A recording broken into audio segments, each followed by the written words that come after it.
Welcome back to my wood turning tips and tutorials, and here I am talking about the push cut from the last video that I made.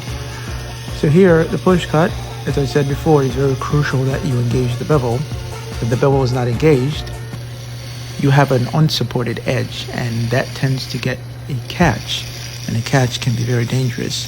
I'll talk about that in another video.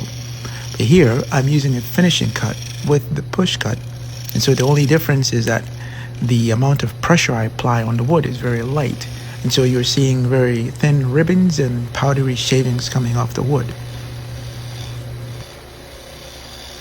And I'm coming in one last pass, and I'm being very careful not to expose too much of the cutting edge, or else I'll get a catch without the bevel.